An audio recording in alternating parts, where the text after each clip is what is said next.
Nagtagisan ng mga estudyante sa isang street dance competition sa Nueva Ecija para sa Puto Festival. Sa Zamboanga City naman, nakiuso na rin sa dance craze na Pen, Pineapple, Apple Pen ang mga inmate ng Zamboanga City Jail. Narito ang report. I have a pen, I have an apple.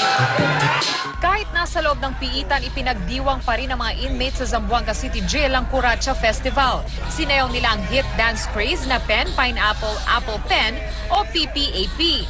Pinagsaluhan din ng mga preso sa Boodle Fight ang 300 kilo ng local delicacy ng Zamboanga na Kuracha. Ayon sa warden, ito ang pinakaunang pagkakataon na ginawa ang festival sa loob ng piitan at taon-taon na raw ito gagawin.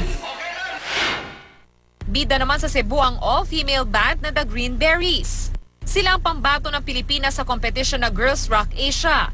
Nakilala na sila ng ilan dahil sa mga catchy na original songs at mga astig na cover. Isa raw sa mga layunin nila sa pagsali sa kompetisyon ay himukin ng iba pang kababaihan na ipakita ang kanilang talento. Suot ang kanilang makukulay na mga costume. Nagpasiklaban ang mga estudyante sa street dance competition sa Puto Festival sa General Mamerto Natividad, Nueva Ecija. Kanya-kanyang gimmick sa kanilang mga props ang mga kalahok. May ilan na gumamit ng mga bilao na may makulay na disenyo. May isang grupo rin na ginamit na headdress ang sangkaterbang post-it notes. The show must go on naman ang attitude ng mga kalahok sa street dance competition sa bayan ng Pilar sa Bohol. Sa gitna ng malakas na ulan, perfect pa rin ang choreography ng mga contestant.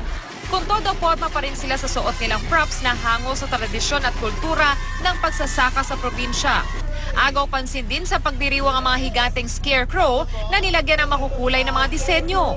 Ang kasiyahan ay bahagi ng kapistahan ng Our Lady of Pilar. Para sa unang balita, Von Aquino reporting.